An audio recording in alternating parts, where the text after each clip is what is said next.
Salut YouTube, bon aujourd'hui, nouvelle vidéo. Comme vous avez pu voir dans le titre, on va parler en fait des relations familiales en Thaïlande, donc vraiment dans un sujet vaste, c'est-à-dire on va voir à quel point la famille en Thaïlande c'est extrêmement important, combien les Thaïs envoient à leurs parents et puis plein d'autres choses du genre. D'ailleurs vous allez voir, j'ai changé un peu le mode du micro-trottoir, je vais essayer de l'adapter comme ça, donc dites-moi en commentaire si vous trouvez ça plus intéressant. Et j'en profite pour faire une petite pub, j'ai enfin fini la formation pour apprendre le Thaï en autodidacte. Dans cette formation vous allez voir en détail comment moi j'ai fait pour apprendre à parler Thaï couramment, l'utiliser dans la vie de tous les jours, l'utiliser pour cette vidéo via son micro-trottoir, donc je vous mets le lien dans la description. Donc retour dans le sujet de cette vidéo, comme je vous disais, on va voir à quel point la famille en Thaïlande c'est extrêmement important. คิดว่า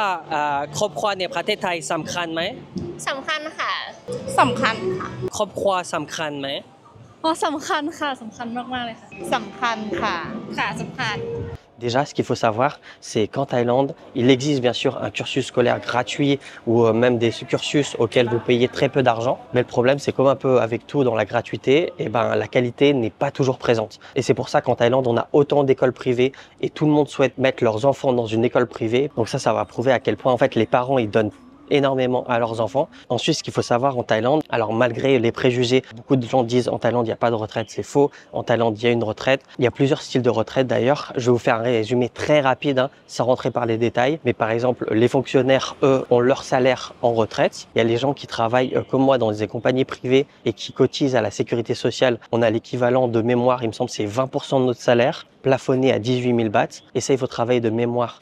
15 ans pour avoir droit à la retraite en Thaïlande. Et ensuite, toutes les années en plus que vous travaillez, et ben, ça va augmenter votre retraite avec toujours le même plafond. Et après, il existe, en passant par les banques, tous les mois, vous mettez un peu d'argent. Donc voilà, rapidement, c'est un peu comme ça que le système Thaï fonctionne. Comme vous pouvez comprendre, c'est pas énormément d'argent, c'est un petit peu d'argent qui permet de survivre. Et pour combler tout ça, c'est dans la culture, les Thaïs envoient de l'argent à leur famille tous les mois. Je dis les enfants envers leurs parents, mais en fait, c'est pas vraiment le cas. Le plus souvent, ça va être la femme qui va prendre le plus soin de ses parents. C'est très souvent que j'ai entendu personnellement comme quoi leurs frères ne donnent pas beaucoup à leurs parents. Et donc, c'est souvent la fille qui va s'occuper de ça. Et aussi très régulièrement, c'est l'aîné qui va le plus donner à ses parents. Et ce qu'il faut savoir, c'est qu'en Thaïlande, la famille est tellement importante, c'est même au-dessus de son mari. Si les femmes thaïlandaises devaient choisir entre son mari et leurs parents, elles choisiraient sans aucun doute leurs parents. Et d'ailleurs, je ne sais pas si c'est le cas en France. Si c'est le cas, n'hésitez pas à le mettre en commentaire. D'ailleurs, on peut voir directement avec les Thaïlandais si elles confirment ce que je raconte. คิดว่าใครสำคัญที่สุดจะเป็นสามีหรือว่าจะเป็นพ่อแม่ถ้าให้เลือกก็คือเลือกพ่อแม่ค่ะใช่พ่อแม่ดีที่สุดเพราะว่าเขาให้กำเนิดเรามาด้วยแล้วก็เราต้องตอบแทนบุญคุณเขาด้วยและอีกอย่างก็คือเรารักพ่อแม่ที่สุดครอบครัวคือที่หนึ่งให้พ่อแม่ก่อนละกันค่ะเพราะว่าเขาเป็นคนที่ดูแลเรามาแล้วแบบเราเป็นห่วงเขาใครสำคัญที่สุดจะเป็นพ่อแม่หรือว่าจะเป็นสามีครับอ๋อก็ต้องพ่อแม่ค่ะก็สำคัญหมดเนาะทุกคนรอบข้างก็สำคัญหมดแล้วก็อยากให้แบบทุกคนเข้ากันได้อยู่ด้วยกันได้สงบสุขตลอดไปแบบว่ามิสไทยแลนด์มาก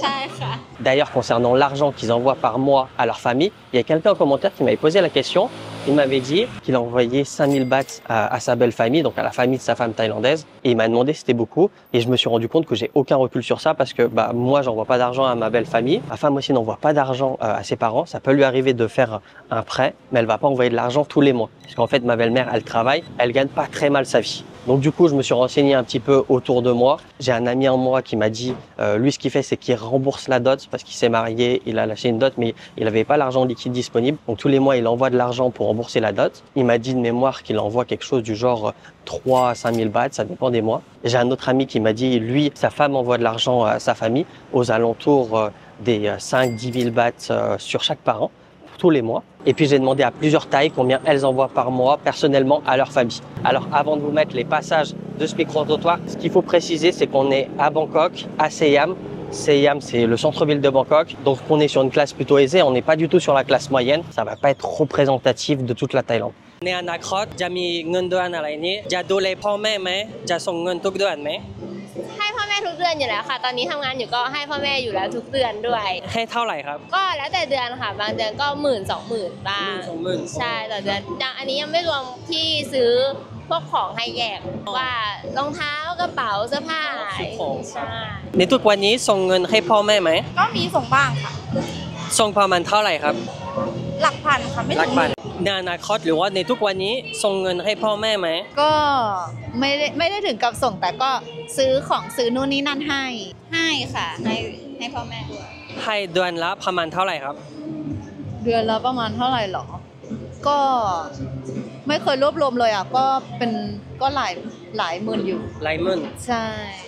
ใช่ค่ะ ก็ ก็อาจจะ6 หลักแล้วก็ถ้าสมมติว่าเขาอยากได้อะไรเพิ่มเติมก็แยกจากส่วนที่ให้อีก ถ้าในอนาคตจะทำงานแล้วก็จะส่งมาให้พ่อแม่ไหม ส่งค่ะเพราะว่าอยากตอบแทนพ่อแม่ค่ะ และคิดว่าจะส่งประมาณเท่าไหร่ ก็อาจจะสัก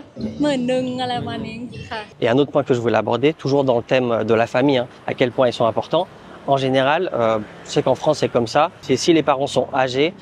au bout d'un moment, et on va les mettre en maison de retraite quand ils seront plus autonomes. Et c'est quelque chose de plutôt normal en France. Et en Thaïlande, c'est totalement différent. C'est vraiment impensable. Si les parents sont plus autonomes, plus de la majorité de la population, pas 100% parce qu'il existe des maisons de retraite en Thaïlande. D'ailleurs, un jour, j'aimerais bien faire une vidéo dans une maison de retraite. Si ça vous intéresse ce genre de vidéo, dites-le moi en commentaire. Enfin bref, comme je vous disais, ils les envoient pas en maison de retraite. Ce qu'ils font, c'est qu'ils les ramènent chez eux. Ils vivent avec eux dans leur maison. Sinon, il faut construire une maison sur le même terrain, vraiment à côté. Et puis, ils prennent soin d'eux au quotidien. C'est pour ça en Thaïlande, quand vous épousez une Thaïlandaise, en vrai, vous épousez pas vraiment qu'une femme, vous épousez vraiment toute la famille parce que c'est quelque chose de totalement normal. Il ne faudra pas être surpris dans un futur si jamais les parents de votre femme viennent vivre avec vous. Et je sais que pour certains d'entre vous qui regardez les vidéos, ça peut vous choquer, vous pouvez ne pas vouloir accepter ça, mais c'est vraiment dans la culture. Et comme on a vu un peu plus tôt dans le micro-trottoir, la famille, c'est plus important que tout. Et ça peut être une source de conflit. Alors moi, personnellement, je suis pas choqué du tout parce que chez moi, c'est comme ça. C'est-à-dire depuis que je suis petit, quand je vivais chez mon père, il y avait également ma grand-mère, alors qu'elle était totalement autonome. Alors c'est quelque chose de totalement normal pour moi d'avoir 3 générations dans le même foyer. Aussi, j'avais fait une vidéo Laos. Si vous l'avez pas déjà vue, je vous mets le lien dans la description. Vous avez montré ma maison familiale au Laos. Et là, pareil, on a 4 générations dans le même foyer. On a la maison principale. Et comme ils ont eu pas mal d'enfants, ils ont construit des maisons sur le même terrain, juste à côté, à 2 pas, là où certains de leurs enfants, enfin mes tantes du coup,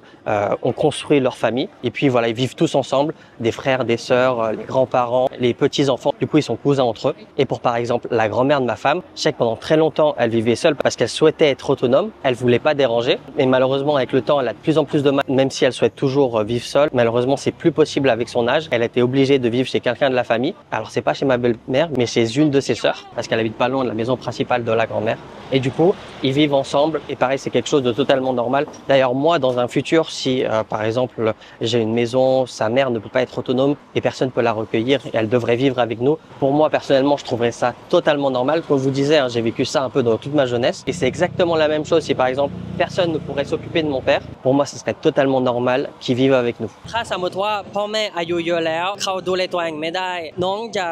ดูแลพ่อแม่ไหม ดูแลค่ะดูแลอยู่แล้วแล้วก็จะดูแลอย่างดีด้วย ถ้ายิ่งเขาทำอะไรเองไม่ได้เราก็ต้องดูแลเขามากกว่าปกติ จะให้เขามาพักอยู่ด้วยกันไหม ให้พักอยู่ด้วยกันค่ะเพราะว่าไม่ให้ไปอยู่ที่อื่นอยู่แล้วแล้วก็ไม่จ้างคนอื่นดูแลด้วยเพราะว่าไว้ใจตัวเองที่สุดตัวเองดูแลเองดีน่าจะดีที่สุด ในอนาคตถ้าแบบพ่อแม่เขาดูแลตัวเองไม่ได้จะให้เขามาพักอยู่ด้วยกันไหมในบ้านเดียวกันไหม ใช่ค่ะ เพราะว่าทุกวันนี้ก็อยู่กับพ่อกับแม่ ไม่อยากให้แยกกัน ดูเป็นคนดี ได้ก็อยากอยู่ด้วยกันไปตลอดค่ะ ใช่ไม่อยากแยกมีครอบครัว แล้วสมมติว่าตัวเองก็มีครอบครัวของตัวเองแบบมีสามีมีลูกแล้วก็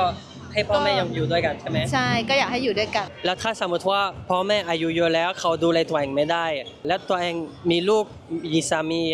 อยากให้เขามาพักอยู่ด้วยกันไหมในบ้านเดียวกันไหม ก็อาจจะถามคุณแม่ก่อนค่ะว่าคุณแม่คิดยังไงแบบกับเรื่องนี้อะไรอย่างนี้ถ้าแบบอาจจะให้แยกกันอยู่กับ